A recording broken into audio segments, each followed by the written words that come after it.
الحمد لله نحمده ونستعينه ونستغفره ونؤمن به ونتوكل عليه ونعوذ بالله من شرور أنفسنا ومن سيئات أعمالنا من يهده الله فلا مضل له ومن يضلله فلا هادي له ونشهد أن لا إله إلا الله وحده لا شريك له ونشهد أن سيدنا ومولانا محمدا عبده ورسوله بالهدى ودين الحق أرسله صلى الله تعالى عليه وعلى آله وصحبه وبارك وسلم أما بعد فأعوذ بالله من الشيطان الرجيم بسم الله الرحمن الرحيم وقد قال الله تبارك وتعالى في القرآن المجيد والفرقان الحميد الذين يأكلون الربا لا يقومون إلا كما يقوم الذي يتخبطه الشيطان من المس آمنت بالله صدق الله مولانا العظيم وصدق رسوله النبي الكريم ونحن على ذلك لمن الشاهدين والشاكرين والحمد لله رب العالمين۔ حمد و صلوات کے بعد قرآن مجید فرقان حمید کے تیسرے پارے میں سے سورہ بقرہ کی آیت نمبر 275 اس کا ایک ابتدائی حصہ آپ کے سامنے میں نے تلاوت کرنے کا شرف حاصل کیا ہے۔ گزشتہ 5 نشستوں سے ہم امثال القرآن کے حوالے سے گفتگو سماعت کرتے چلے آ رہے ہیں۔ چنانچہ آج 21 ذوالقعدہ 1442 ہجری بمطابق 2 جولائی 2021 اس سلسلے کی 6ٹھی نشست کے ساتھ میں آپ کے سامنے حاضر ہوا۔ آج جو مثال اللہ تبارک و تعالیٰ نے قرآن کریم میں بیان کی ہے میں لے کر حاضر ہوا ہوں، وہ ہمارے معاشرے میں ایک عفریت کی طرح، ایک جونک کی طرح چمٹی ہوئی ہے، اور لوگ اس مرض سے یا اس بات سے جان چھڑانا بھی چاہیں تو بڑی مشکل ہو جاتی ہے۔ یہ ایک ایسی دلدل ہے، یہ ایک ایسی بیماری ہے کہ جو کسی کو لگ جاتی ہے تو بڑی مشکل سے جو ہے نا وہ اس سے چھٹکارا اس کو ملتا ہے، کیونکہ چھٹکارا حاصل کرنے کے لیے بڑی قربانی دینی پڑتی ہے، بہت دل کو مارنا پڑتا ہے، اپنا بہت سارا بظاہر دکھنے میں، حالانکہ وہ ہوتا نہیں ہے لیکن بظاہر دکھنے میں نقصان برداشت کرنا پڑتا ہے، حالانکہ وہ نقصان ہوتا نہیں ہے، کیونکہ نقصان اس صورت میں ہوتا ہے کہ جب آدمی کی اپنی چیز جائے، جب آدمی کی اپنی چیز ہو ہی نہیں اور وہ چلی جائے تو اس سے کیا نقصان ہے، لیکن انسان غلط فہمی کا شکار ہو جاتا ہے۔ تو اللہ تبارک و تعالیٰ نے اس معاشرتی برائی، گناہ کبیرہ کے کرنے والے کی مثال بیان کی ہے کہ اللہ تعالیٰ فرماتا ہے الذین یأکلون الربا لا یقومون الا کما یقوم الذی یتخبطہ الشیطان من المس۔ اور یہ سورہ بقرہ میں تیسرے پارے میں نصف سے پہلے اللہ تعالیٰ ارشاد فرما رہا ہے کہ اور وہ جو لوگ سود کھاتے ہیں، حرام کھاتے ہیں، بروز قیامت کھڑے نہ ہو سکیں گے، مگر اس شخص کی طرح. اب یہاں اللہ تعالیٰ مثال بیان کر کہ جسے آسیب نے چھو کر پاگل کر دیا ہو. جب کسی شخص کو آسیب، جادو یا اس کی کوئی خلل آ جائے تو اس وقت وہ کس طرح کی پاگل پنے کی حرکتیں کرتا ہے. کبھی ادھر گرتا ہے، کبھی ادھر گرتا ہے، جانا سیدھے ہاتھ کی طرف جاتا ہے، الٹے ہاتھ کی طرف چلا جاتا ہے. بیٹھنا چاہتا ہے تو کھڑا ہو جاتا ہے، کھڑا ہونا چاہے تو بیٹھ جاتا ہے. یعنی اوٹ پٹانگ حرکتیں، نہ سمجھی والی حرکتیں. یعنی اس کو دیکھ کر کوئی بھی شخص اس کو نارمل نہیں کہے گا. ہر آدمی کہے گا یار یہ ایب نارمل ہے، پاگل ہے، مستانہ ہے، دیوانہ ہے، مخبوط الحواس ہے. اس کے حواس اس کے کنٹرول میں نہیں ہے. بالکل کیا پاگلوں والی بچکانہ حرکتیں کر رہا ہے. کبھی اٹھ رہا ہے، کبھی بیٹھ رہا ہے، کبھی ہنس رہا ہے، کبھی رو رہا ہے، کبھی دوڑتا ہے، کبھی چپ ہو جاتا ہے. اللہ تعالیٰ فرماتا ہے قیامت کے روز الذین یأکلون الربا، جو دنیا میں سود کھاتے ہیں، وہ قیامت کے دن ان کا حشر میں ایسا کروں گا اس شخص کی طرح وہ ہو جائے گا.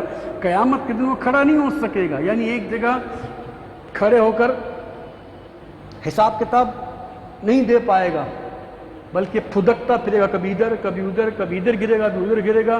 لوگ بولیں گے اس کو کیا ہو گیا یار، یہ پاگل ہے کیا ہے. جیسے آج ہم کسی ایسے شخص کو دیکھ لیں کہ جو الٹی سیدھی حرکتیں کرتا ہو، دیوانوں والی، مستانوں والی، بے وقوفوں والی حرکتیں، تو ہم یہی کہیں گے یار یہ بیچارہ پاگل ہے، اس کا دماغ چل گیا ہے، اس کا دماغ ٹھکانے پر نہیں ہے، مینٹل ہے، کریزی ہے. اب جو بھی الفاظ معاشرے میں استعمال ہوتے ہیں وہ تمام الفاظ کا نچوڑ نکال دیں تو اللہ تعالیٰ فرماتا ہے کما یقوم الذی یتخبطہ الشیطان من المس، کہ وہ اس طرح کی حرکتیں قیامت کے روز کرے گا کہ جیسے اسے شیطان نے، آسیب نے، جادو نے، بھوت پریت اس کے اوپر چمٹ گیا ہو، ایسی حرکتیں کر رہا. تو جیسے میں نے شروع میں کہا کہ یہ ایک ایسی بیماری ہے کہ معاشرے کے جس فرد کو لگ جاتی ہے بڑی مشکل ہوتی ہے اس سے جان چھڑانا. کیوں؟ اس کی وجہ یہ ہوتی ہے کہ وہ اس میں سے حاصل ہونے والی منافع کو، فائدے کو اپنی ملکیت جانتا ہے، حالانکہ وہ اس کی ملکیت نہیں ہوا کرتی. وہ دوسرے مسلمان کا یا دوسرے انسان کا حق ہوتا ہے جو یہ ظلماً وصول کرتا ہے. سامنے والا مجبور ہوتا ہے، اس لیے ظلم سے زبردستی اس سے اوپر پیسے وصول کر کے اپنے لیے قیامت کے روز جہنم کا عذاب اکٹھا کر رہا ہو. یہ اتنی خطرناک چیز، اتنی خطرناک چیز. اب اس کی خطرناکی کا اندازہ اس بات سے لگایا جا سکتا ہے کہ اللہ تبارک و تعالیٰ نے فرمایا تم لوگ اپنے آپ کو بچاؤ. کس سے بچاؤ؟ سود سے بچاؤ. کیسے فرمایا؟ یا ایھا الذین آمنوا اتقوا اللہ، اے ایمان والو اللہ سے ڈرو. وذروا ما بقی من الربا، چھوڑ دو اس سود کو جو تم پر موجود ہے.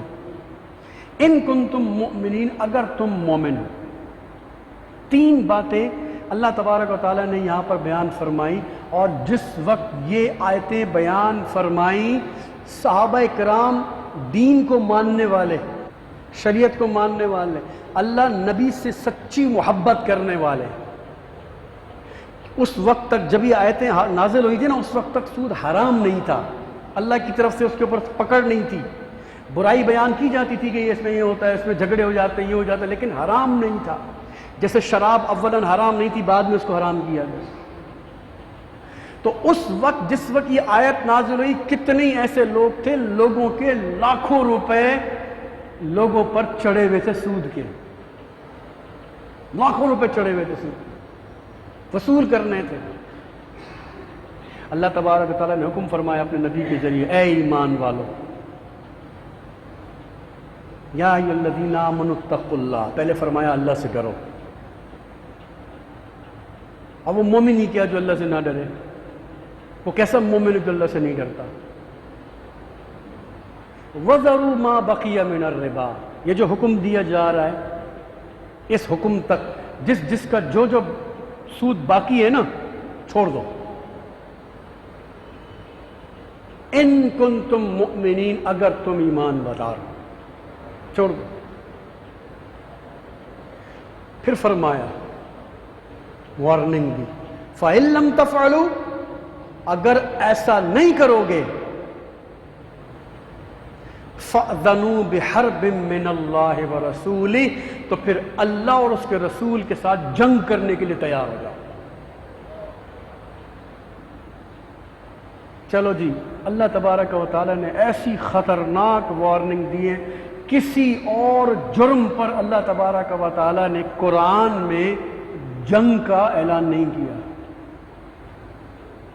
شراب پینے پر نہیں کیا، بدکاری پہ نہیں کیا، ماں باپ کی دل آزاری پہ نہیں کیا، اور بہت سارے گناہ ہیں اس پہ نہیں کیا، لیکن اس گناہ پر فرمایا فَأْذَنُوا بِحَرْبٍ مِّنَ اللَّهِ وَرَسُولِهِ، اللہ اور اس کے رسول کے ساتھ جنگ کرنے کے لیے تیار ہو جاؤ.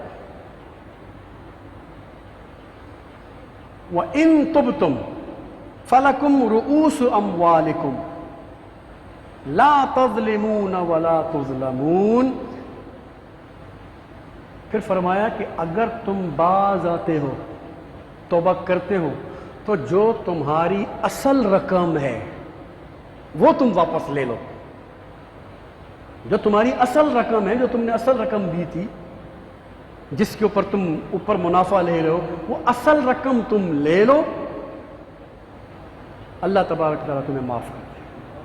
اور فرمایا لا تظلمون ولا تظلمون، کسی کو نقصان مت پہنچاؤ، تمہیں بھی نقصان نہیں. یعنی کسی پہ ظلم مت کرو، تم پر بھی ظلم نہیں کیا جائے گا.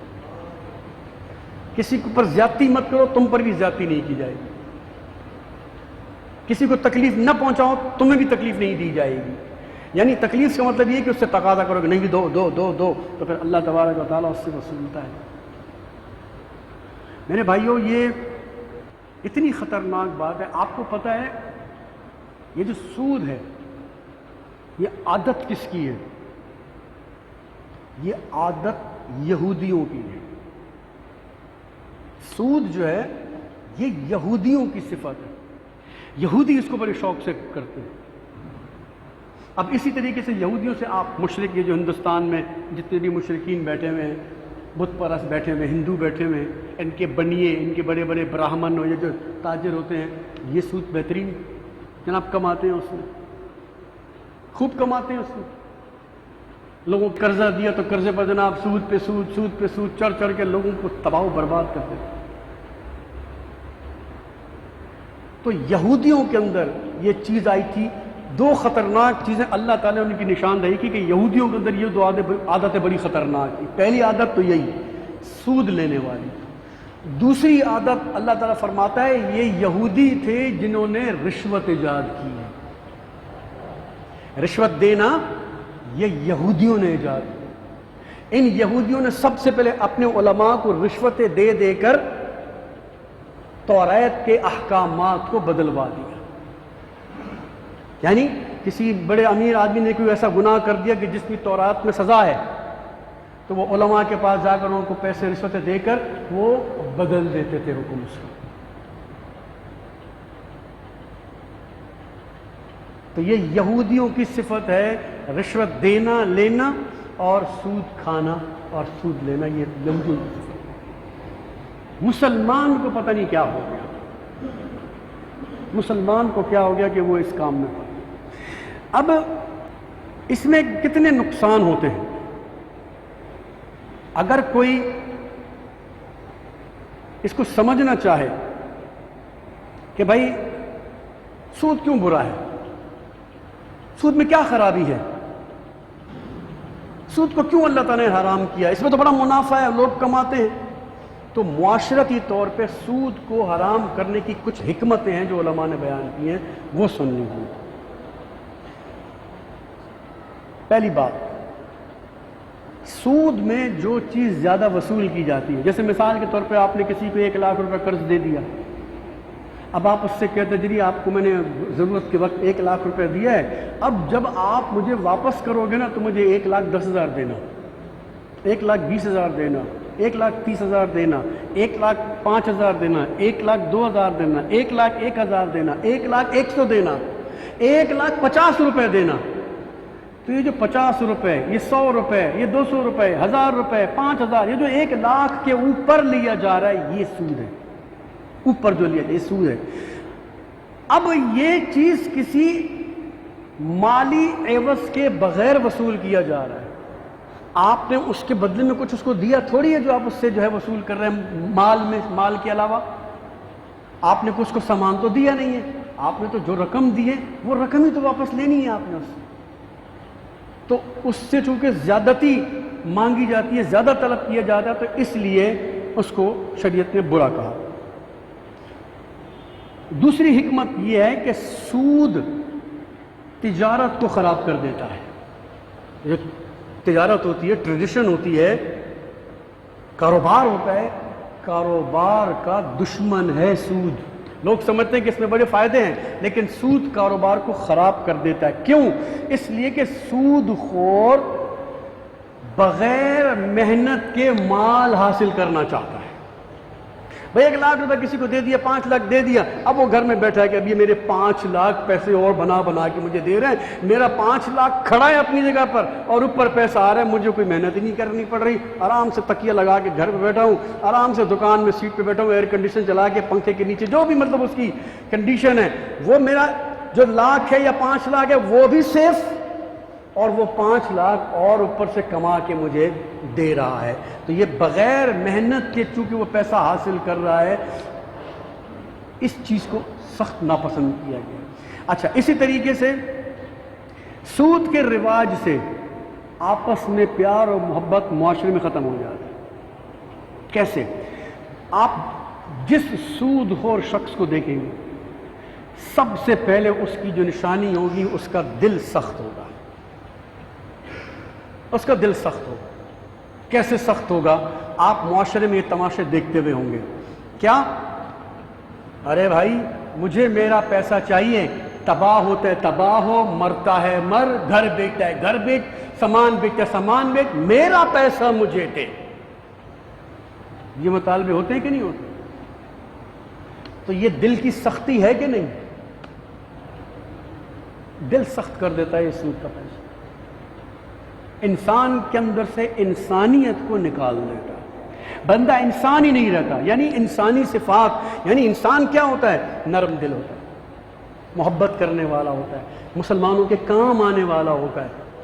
ایسا شخص مسلمانوں کے کام نہیں آتا، ان کو الٹا تکلیف پہنچاتا ہے، اپنے مقروض کی تباہی بربادی کا خواہش مند رہتا ہے، جس کی وجہ سے اللہ تبارک و تعالیٰ اور اس کے پیارے رسول صلی اللہ علیہ وسلم نے بڑا سخت اس پر ایکشن لیا اور حکم نازل فرمایا کہ اگر نہیں چھوڑتے تو پھر مجھ سے اور میرے رسول سے جنگ کرنے کے لیے تیار ہو۔ اب سوال یہ ہے، آج آپ کے سامنے میں ایک دنیاوی طور پہ ایک مثال دیتا ہوں، آج دنیا کا کون سا ایسا ملک ہے، ایک ملک کو چھوڑ کے، ہاں باقی کی بات کر رہا ہوں، پوری دنیا میں جو امریکہ سے جنگ لڑ سکے؟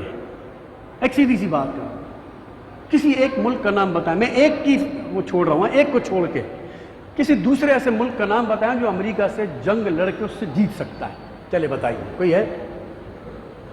کوئی ایک نام بتا دیں، ہے کوئی دماغ میں؟ کوئی ملک نہیں ہے جو امریکہ سے جنگ کر کے اس سے جیت سکے۔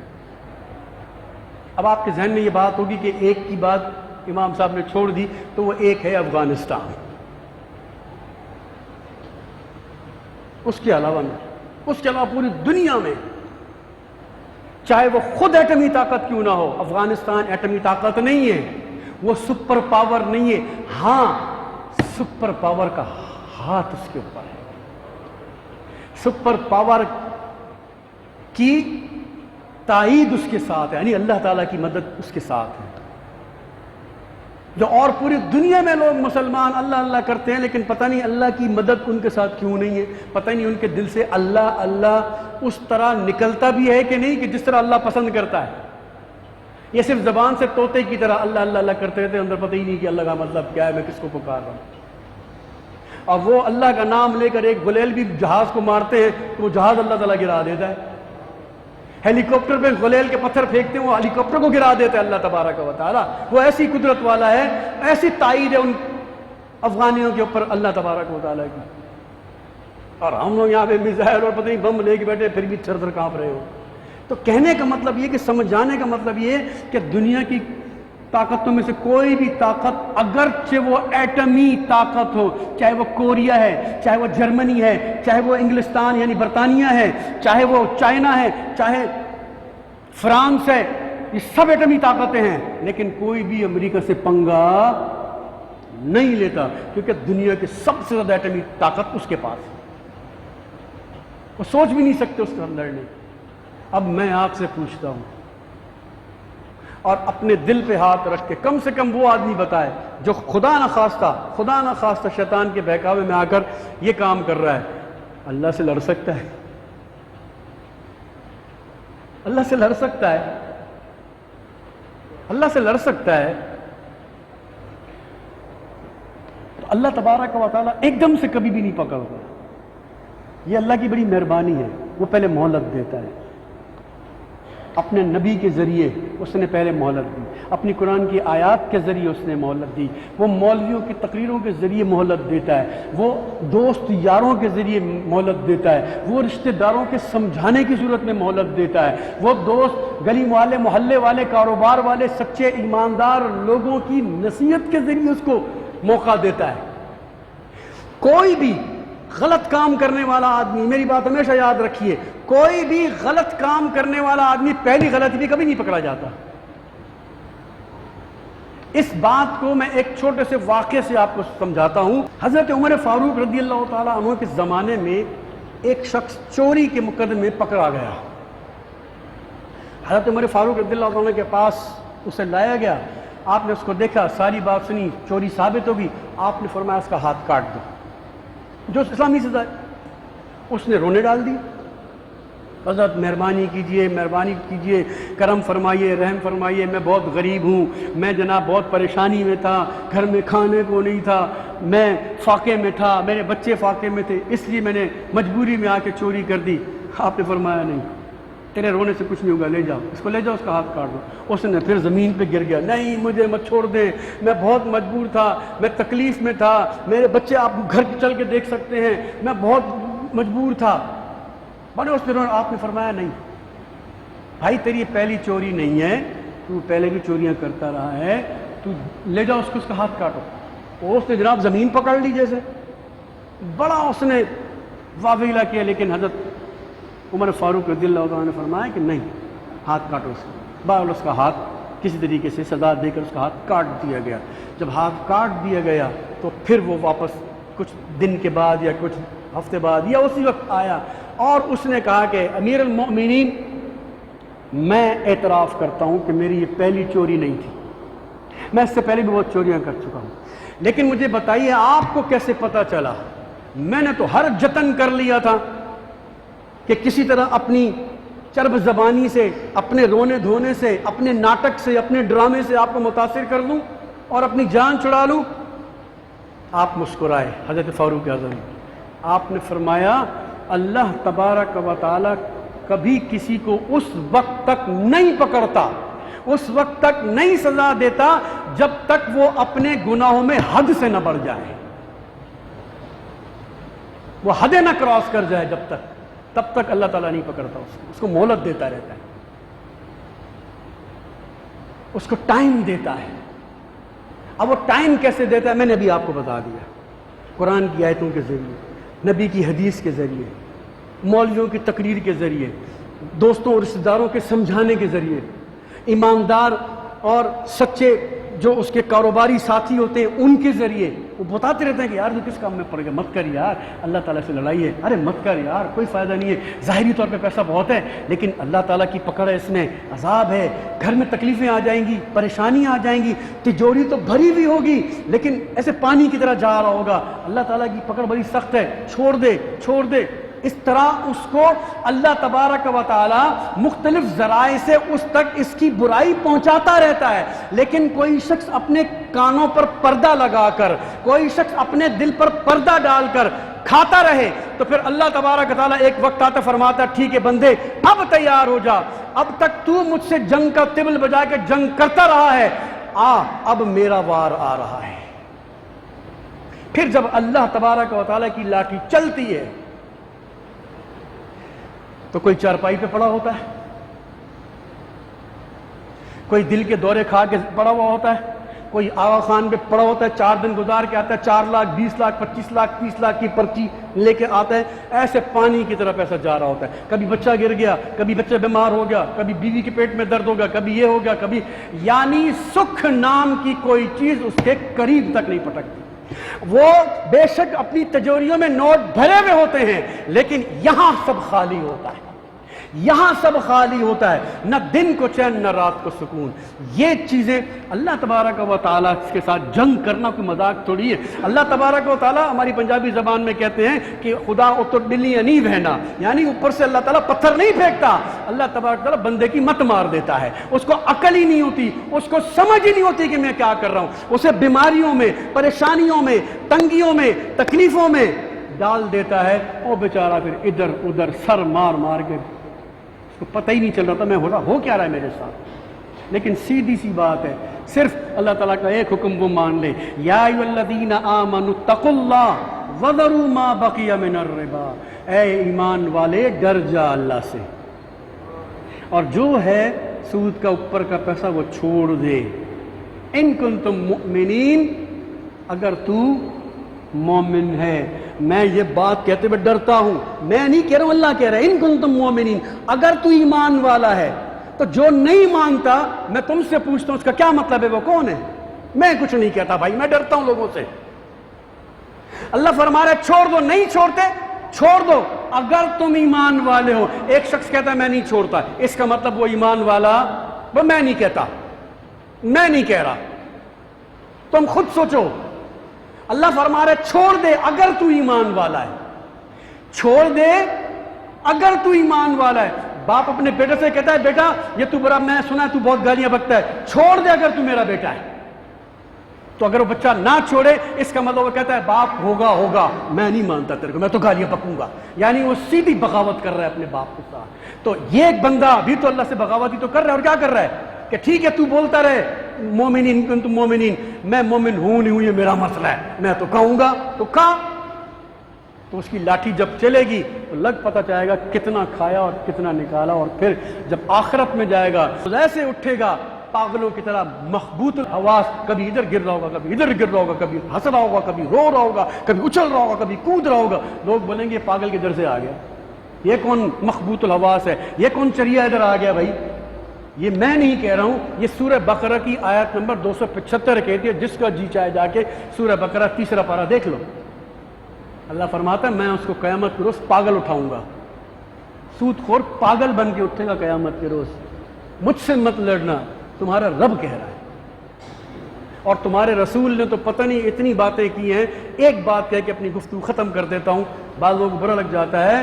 فرمایا سود میں 70 درجے ہیں، فرمایا سب سے ادنا درجہ یہ ہے کہ کوئی اپنی ماں کے ساتھ بدکاری کرے، ختم، بات ہی ختم ہو گئی۔